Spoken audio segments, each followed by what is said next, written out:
दिल्ली स्फोटाप्रकरणी अमित शहांच्या उपस्थितीमध्ये गृह मंत्रालयाची सध्या बैठक सुरू आहे।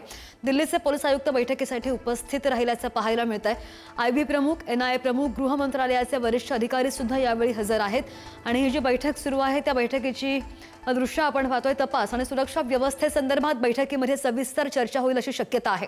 स्फोटाचं नेमकं कारण आणि त्यामागील संभाव्य कटाचा तपास करणाऱ्या यंत्रणांचे प्रमुख या बैठकीला सुद्धा उपस्थित आहेत अशी ही माहिती आहे। स्फोटामध्ये 9 जणांचा मृत्यू झालेला आहे तर 20 जण जखमी झालेत।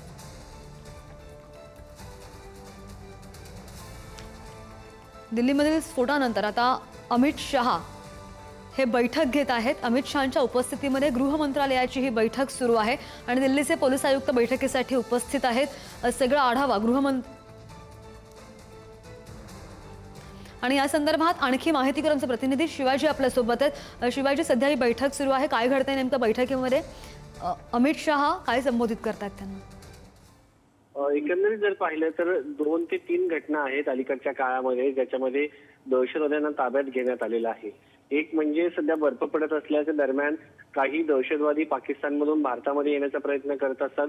त्यांना कंठस्नान 1-2 दिवसापूर्वी आपण पाहिलं असेल की ऑपरेशन राबवून भारताने ऑपरेशन पिंपल राबवून त्यांना कंठस्नान घालण्यात आलं होतं। दुसरं, चीनमधून काही डॉक्टर जे आहेत ते आलेले आहेत आणि त्यांनी अत्यंत घातक विष तयार करण्याचा प्रयत्न केला होता, ते देखील डॉक्टर होते। त्यानंतर जर आपण पाहिलं तर पुलवामाचे डॉक्टर जे फरीदाबादमध्ये विद्यार्थ्यांना शिकवण्याचं काम करत होते त्यांच्याकडे आणि त्यांच्यासोबत त्या मौलानाकडे साधारण 2900 किलोग्रामचा आरडीएक्स सापडलेला आहे।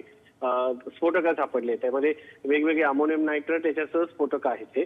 त्यानंतर जर पाहिलं तर त्याच घटनेशी संदर्भ असल्यानंतर असलेला भाग म्हणजे दिल्लीमध्ये काल संध्याकाळी सायंकाळी झालेला बॉम्बस्फोट आहे आणि त्या बॉम्बस्फोटाचं कनेक्शन पुन्हा एकदा पुलवामापर्यंत पोहोचतंय। ज्यांच्याकडे स्फोटकं सापडली ते देखील पुलवामाचे आहेत आणि जो तारिक नावाचा ड्रायव्हर आहे तो देखील पुलवामाचा आहे। तर एकंदरीत जर पाहिलं गेलं तर या सगळ्यांचे कनेक्शन या ठिकाणी पोहोचतात। त्या दृष्टिकोनातून यामध्ये वापरण्यात आलेले स्फोटकं आणि फरीदाबादमध्ये जप्त करण्यात आलेले स्फोटकं हे दोन्ही देखील एकच आहेत का, या सगळ्यांची चौकशी जी आहे ती सध्या सुरू आहे। याच्यामध्ये फॉरेन्सिक टीमचा जो अहवाल असेल तो काय आलेला आहे, त्याचबरोबर या आगामी काळामध्ये हे जे दहशतवादी कृत्य आहे या संदर्भामध्ये भारत काय भूमिका मांडणार, या सगळ्याच गृह मंत्रालय जे आहे फुलप्रूफ प्लॅन घेऊन जगासमोर जाणार आहे। कारण हा जो हल्ला आहे हा दहशतवादी हल्ल्याचा जवळजवळ स्पष्ट झालेला आहे। आता या संदर्भात अधिकृतपणे घोषणा जी आहे या बैठकीनंतर होऊ शकते किंवा या सगळ्या संदर्भामध्ये अधिकची काही प्लॅनिंग करणं गरजेचं असेल का, आणि या बैठकीमध्ये नेमकं काय होतं याचे अपडेट्स घेत राहणार आहोत।